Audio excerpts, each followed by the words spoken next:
Let me be clear. The narcissist who once laughed behind your back, who walked away like your tears meant nothing, is now crying behind closed doors, screaming into the darkness and breaking down piece by piece. They're not just regretful, they're mentally and emotionally unraveling. And the irony, they thought you'd be the one falling apart. You see, when you were shattered and broken, they looked on with cold indifference. They fed off your pain. They felt powerful when you felt powerless.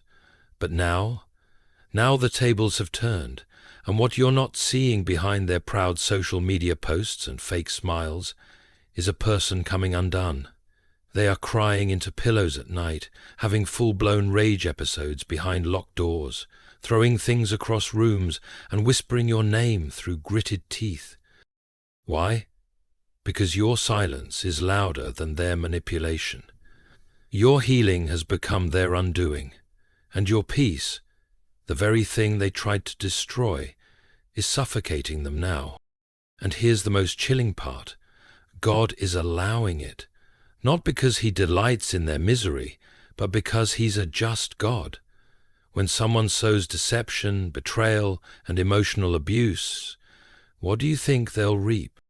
They're not just breaking down, they're reaping every seed they planted, and it's destroying them. They can't endure the fact that you rose above.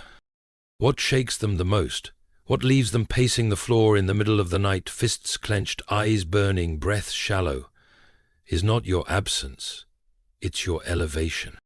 It's not the fact that you left, it's the undeniable, radiant evidence that you healed. They always imagined you would fall apart without them.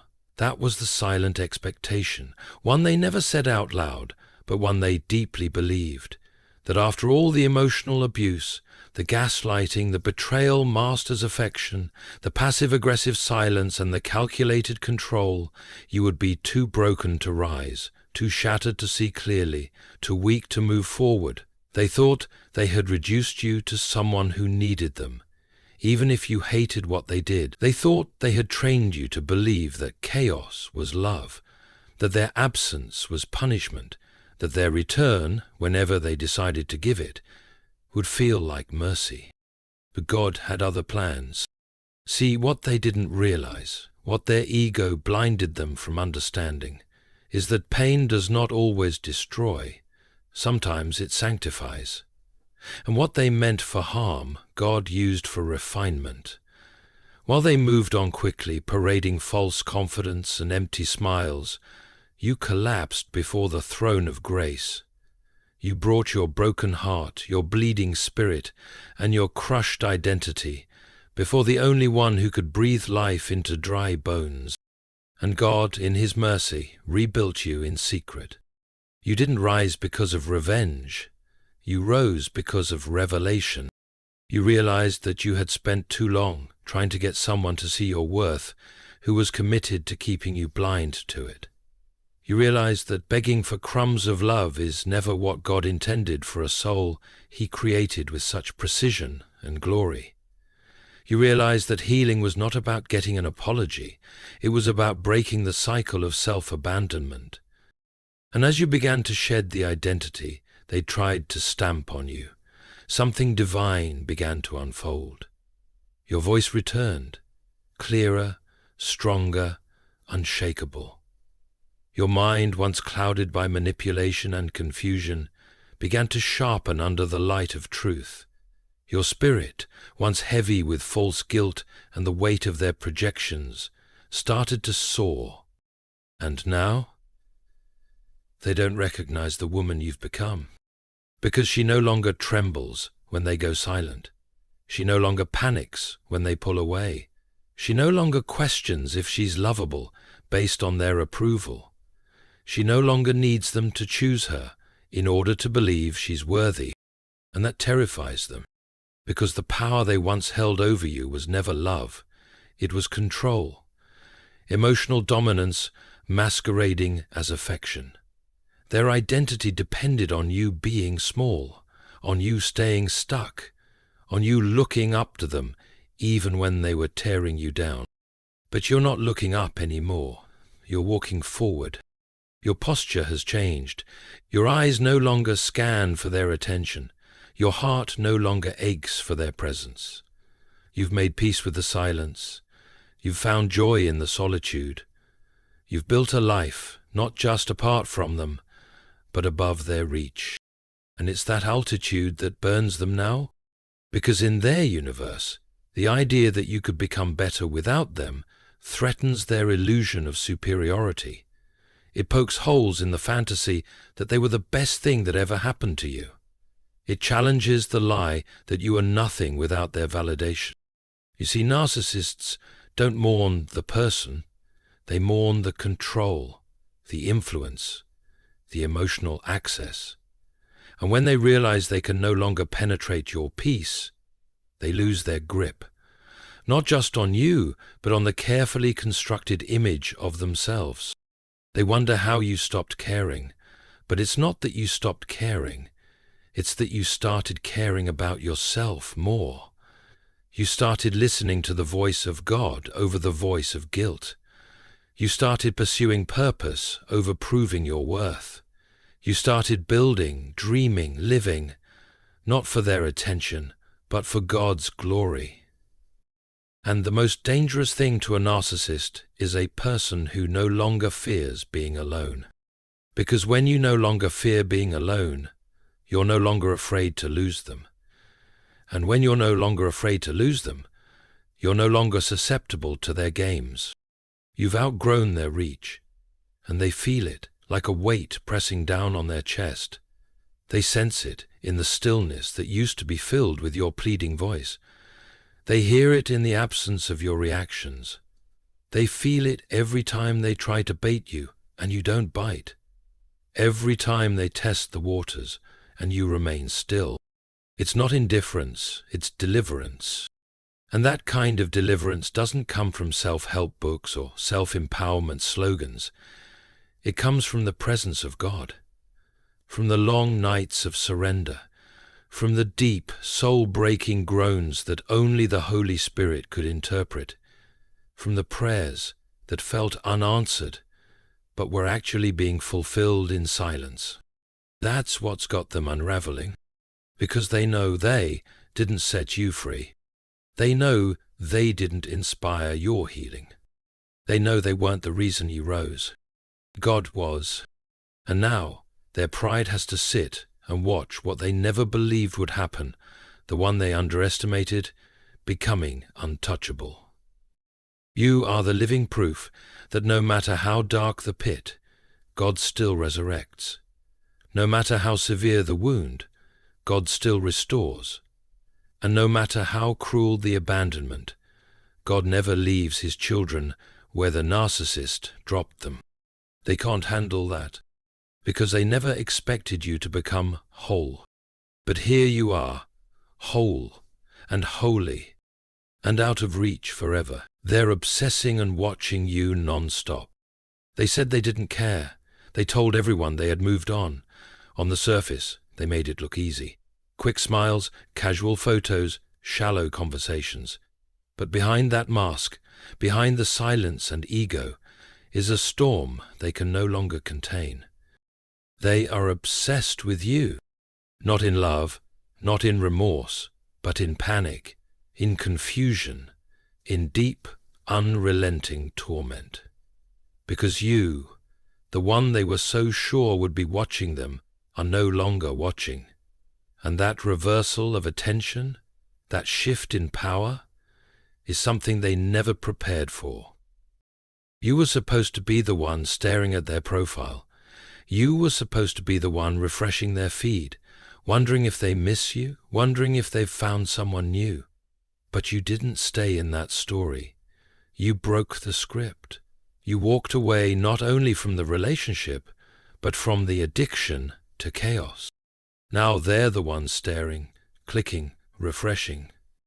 They wake up in the middle of the night, anxious and agitated, heart pounding, with thoughts they can't silence. Without fail, they reach for their phone. It's not to check the news. It's not to check the weather. It's to check you, your social media, your photos, your stories. anything that can give them a glimpse into the life they no longer have access to. And with every post, they fall deeper into the spiral. They see your glow, brighter than ever. They see your joy, unshaken, unforced, undisturbed. And the image of you smiling without them? It's unbearable, because it confirms what they were never supposed to face. You never needed them to begin with. All you ever needed was healing, and once you found it, they lost their grip on you forever.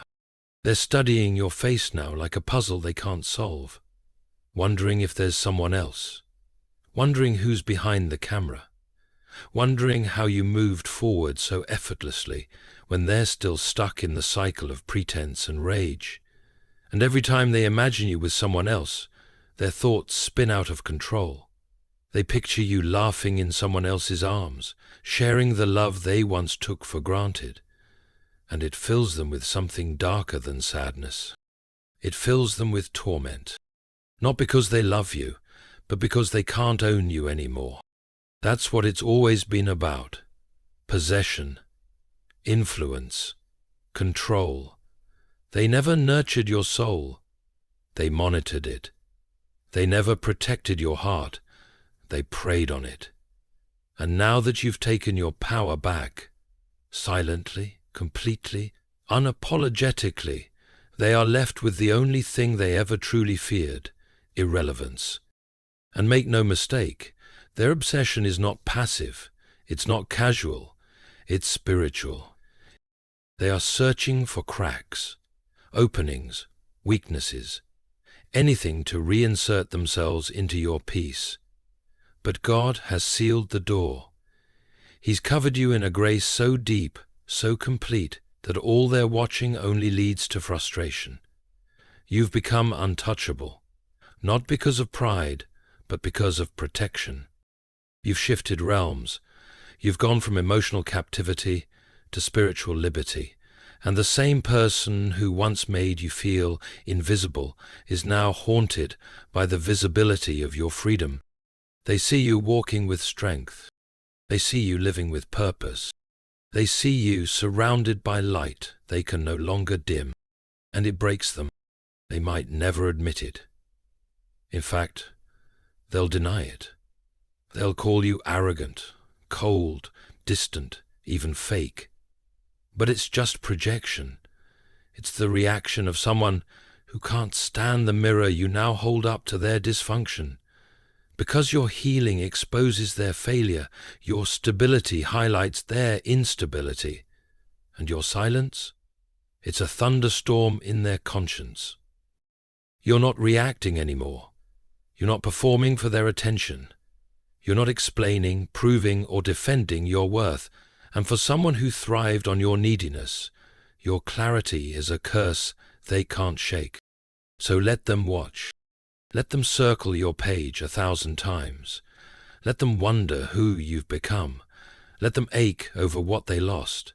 Because what they're looking at is not a woman trying to be seen.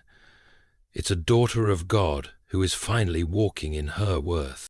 You don't have to hide your light. You don't have to dim your joy.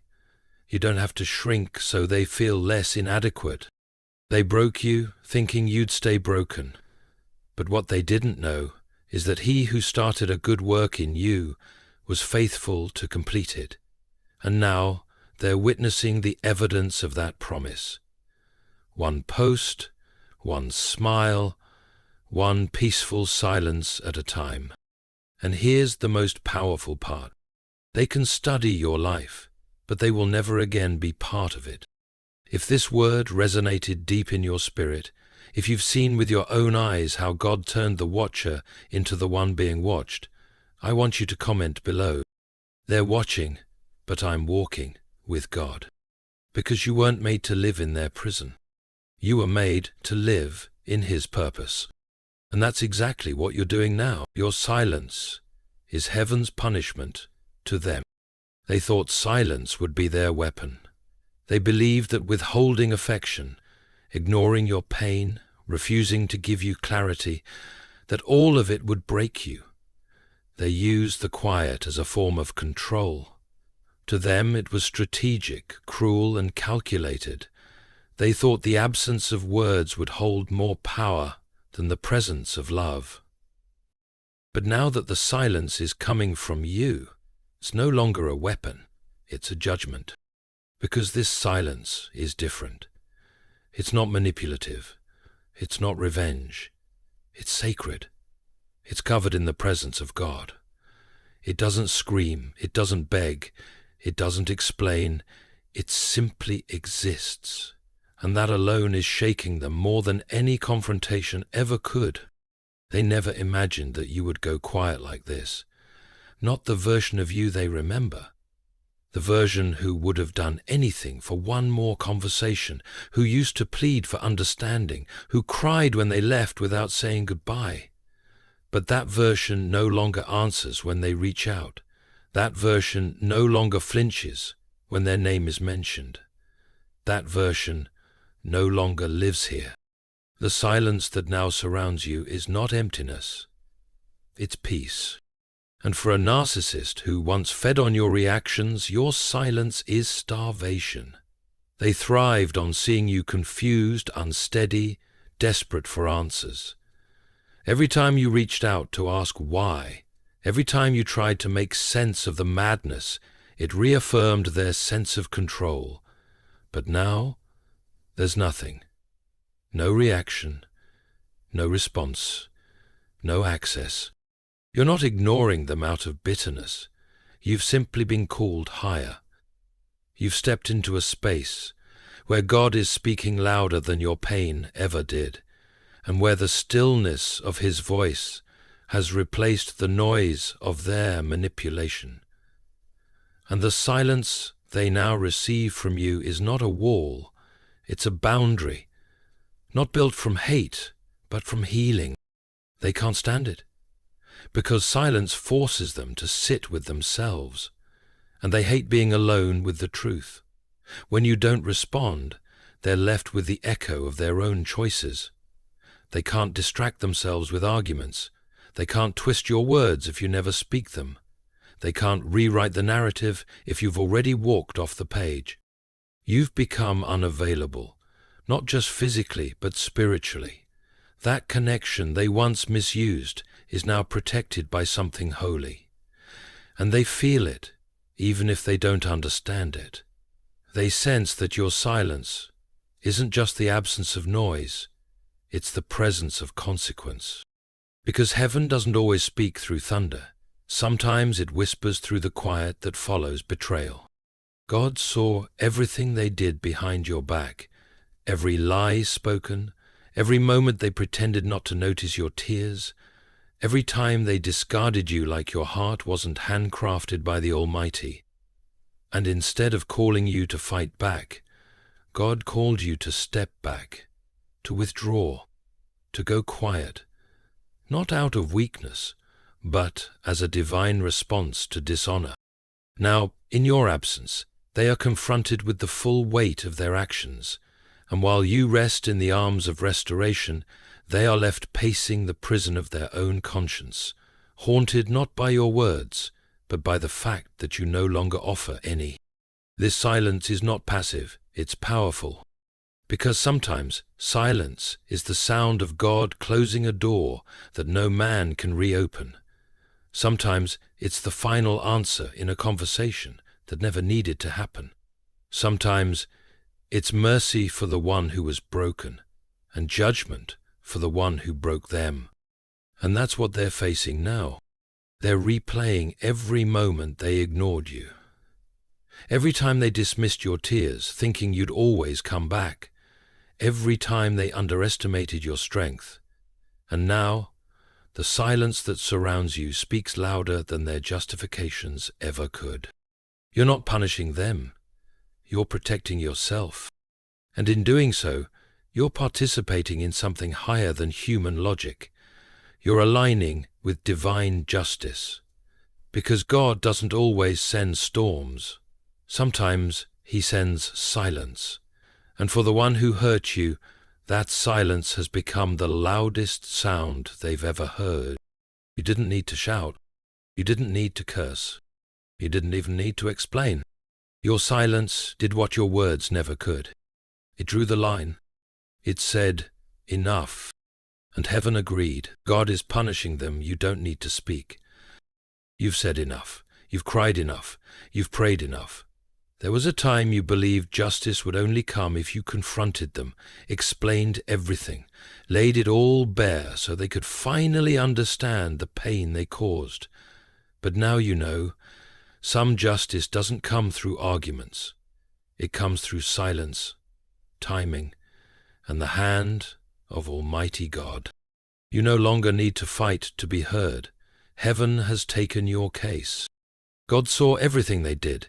He saw the manipulation behind their smile. He saw how they gaslighted you, twisted your words, then stood back and called you crazy. He watched them build themselves up while tearing you down, making you feel like you were the problem for asking for honesty, for love, for consistency. And though you questioned at times whether God was paying attention, you now know. He wasn't just watching, he was recording. There is a kind of judgment that doesn't make headlines, doesn't cause public scenes, but it is unmistakable. It's quiet, strategic, righteous.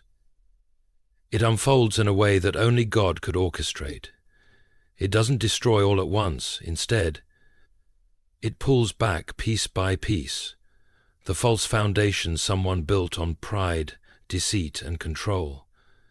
And when it falls completely. You see, when someone harms a child of God with an unrepentant heart, when they take advantage of grace and mock the humility you offered, God doesn't stay silent forever. He allows a season of separation, a season where He works both in you and in them. For you, that season has become healing. For them, it has become unraveling. What you're seeing now is not coincidence. The emotional breakdowns, the anxiety, the restless nights, the sudden regrets, the rage that has no clear source, all of it is fruit from seeds they sowed in darkness. You didn't curse them. You didn't plot revenge. You simply let go. And in doing so, you made space for God to move. And He is moving. You may not witness every consequence, and you don't need to. Divine judgment doesn't need an audience. It only needs truth. And the truth is, they touched what was sacred. They mocked what was holy. They mishandled someone who loved them from a pure place. And that's something God takes personally. This isn't about punishment out of spite. It's about correction born of justice. The narcissist who walked away like nothing happened is now walking into a season where everything is falling apart, and they don't even know why. They can't see that it's not karma, it's God intervening. And the weight they feel pressing on their soul? That's not guilt. That's the presence of judgment. Not eternal damnation, but divine interruption. They can't manipulate their way out of this. They can't charm their way back in. They can't talk their way around the truth. What's unraveling in their life now is a direct reflection of what they tried to destroy in yours. What they dismissed in you, your heart, your loyalty, your prayers, is now haunting them in ways they never saw coming. They're replaying their decisions in the quiet, second-guessing their own logic, tormented by what-ifs and could-have-beens, and while you used to lie awake wondering what you did wrong, they're now the ones pacing, wondering how they lost someone God sent to bless them. This is the moment when God shows the difference between what's real and what's counterfeit. You were real. Your love was real. Your forgiveness was real. But they treated it like a game, and now that the game has ended, all that's left is the mirror, and the reflection of what they've become without you. You don't have to expose them. God already is. And the best part? You didn't have to lift a finger. You didn't have to scream, accuse, or demand justice. You just kept walking. You kept healing. You kept trusting. And in doing so, you moved out of their grasp and into God's covering. He is your defender now. And when God defends you, it's not about loud battles. It's about permanent reversals. The people who once thought they held your fate in their hands are now realizing they never had any power to begin with, because what they were holding was borrowed grace, and they spent it carelessly. So no, you don't need to speak. You don't need to convince them. You don't need to explain the tears they refused to see when they had the chance. God saw it all, and now He's answering in ways that silence can't ignore. You are moving toward a healthy, new relationship. There's a moment in every healing journey when something sacred shifts. Not loud, not dramatic, but undeniable. It's when you realize you no longer miss the chaos. You no longer crave the apology. You no longer wait for them to change. The hold is gone. The fog has cleared. And for the first time in a long time, you can breathe in peace without guilt. That's the beginning of your new season. Not just a season of independence, but a season of divinely aligned companionship. A relationship that doesn't drain you, confuse you, or make you question your worth. A connection that doesn't begin in fear and end in silence. One that's not built on need, but on wholeness. Not on manipulation, but on mutual reverence. And whether you've already met this person or God is still preparing the moment, the shift is happening. Quietly, beautifully, deliberately. Because heaven doesn't just remove toxic people from your life. Heaven replaces what was broken with something whole. Not to reward you, but to restore you. Not to distract you, but to align you. Because you weren't made to live in survival mode forever.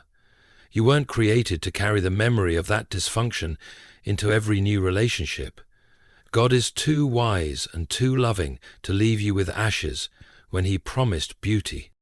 This new relationship will not look like the last. It will not come with confusion. It will not trigger your trauma. It will not replay the same cycle with a different face. No, this one is different. Because you are different. You've been refined. Not just matured, but spiritually deepened. You know the value of peace now. You've tasted the presence of God in your loneliness, and you've learned to love your own company. That kind of growth changes how you love, and more importantly, it changes what kind of love you'll accept. God is not just bringing you someone who is good on the surface. He is bringing someone who has been through their own fire, someone who knows how to handle a heart like yours, not with charm, but with honor. This person won't be intimidated by your strength or confused by your softness. They'll recognize both as sacred. They'll listen when you speak. They'll protect what matters to you. They'll pray with you, not just for you. And they'll never make you beg for the very things God created you to receive freely. Honesty, safety, commitment, truth. This is not a rebound. This is a reward that comes after obedience. Because while others ran toward distractions, you ran to God. While others numbed their pain, you faced yours with tears and worship. While others mocked your process, you stayed on the altar. And now, He's lifting you into a promise you didn't chase, but one that has always been yours. Don't let fear whisper that you're too damaged for this kind of love. Don't let the past tell you that all relationships end the same. Don't let the enemy resurrect the voice of the narcissist in your memory, trying to convince you that love must hurt to be real. Because God is not just a healer. He is a builder, and what He's building this time will last. You're not walking into another test. You're walking into a covenant, something mutual, something mature, something built on truth. And even if you're still alone right now, don't confuse silence with delay. What God is doing in the unseen is often more powerful than what we can observe. Sometimes The greatest love stories begin in the quiet, not on dating apps, not in forced meetings, but in divine orchestration. Two people being prepared separately to meet at the intersection of God's timing. You are not being overlooked. You are being preserved, and the love that is coming, when it arrives, will not make you question if it's love. It will feel like peace, like home, like purpose. Because the pain you walked through didn't harden you, it clarified you. And now, you'll never again settle for a counterfeit version of connection. You'll recognize the real thing when it comes. You'll feel God's fingerprint all over it. And this time, you won't have to lose yourself to keep it. This time, love will not feel like sacrifice. It will feel like sacred alignment. And it's already on its way. You are the gift they never deserved. They thought they could handle you. They thought they had you figured out. In their mind, you were always going to be the one who loved too much, gave too much, stayed too long. They saw your gentleness as weakness, your forgiveness as naivety, and your loyalty as something to exploit. And for a while they were right. You did stay too long. You did pour out your soul. You did believe that love, real love, could change everything. But what they never realized is that you were not just another person passing through their life. You were a divine appointment, a sacred opportunity, a blessing from heaven wrapped in vulnerability. You were the one who prayed for them when no one else did, the one who saw the flicker of light beneath their darkness and believed it could grow. You looked past the manipulation, the pride, the masks, and tried to love the soul buried underneath, not because you were blind, but because you were chosen. And sometimes the chosen are called to love the unlovable, not to stay, but to witness, to be the presence of compassion in a space where cruelty had ruled for too long. But they mistook your presence for permanence. They thought you'd never walk away because you cared too deeply. What they didn't know, what they never even considered, is that God's daughters love with fire, yes, but they also leave with fire when the Spirit says, enough. You weren't sent to fix them. You were sent to reflect what they could have become if they had submitted to truth. But they didn't. They chose deception over honesty, image over intimacy, control over connection. And in doing so, they didn't just lose you, they lost access to a kind of love that doesn't come around twice. Now they sit with the weight of that loss. Maybe not outwardly, they'll still perform, they'll still pretend, but in the silence of their soul, when the masks are off and the noise fades, they know they had something rare, something real, something holy, and they mishandled it. They replay your laughter in their memory and realize it was the sound of peace. They reread old messages, hoping to find a trace of bitterness, a crack in your voice, something that proves they still matter. But all they find is grace, steady, quiet, final. You are the gift they never deserved, not because you're better than them, but because they refused to rise to the level of your love. They wanted to be worshipped, not healed. They wanted attention, not accountability. And when you stopped feeding their need to dominate, they called you the problem. But God has vindicated you. He didn't just remove you from the fire, He showed you that you were never the one burning. You were the light, and that light has moved on into new places, toward people who know how to tend it gently, protect it carefully, and receive it gratefully. Your life is no longer tied to their shame. You don't carry their regret. You don't walk with their shadow. You walk in the light of the Lord now, and there is no greater closure than the favor of God on your future. You are not their warning, you are their consequence. And the beautiful truth? You don't even need them to know that. You don't need their recognition, their apology, or their praise. Because the same God who saw how they mishandled you is now the one who is elevating you beyond their reach. Let them talk, let them watch, let them sit in the echo of a love they thought would always be available, because what they lost was not just a woman, it was a window into something real, something sacred, something anointed. They will never find it again, not because God won't offer grace, but because they already received it and called it too much. And you? You are no longer standing at the door waiting to be chosen. You were chosen long before they even knew your name. You were set apart, and now you are free. So walk boldly, softly, because the one who once broke you now knows what it feels like to lose the very thing they never had the heart to protect. You are the gift, and the gift has moved on.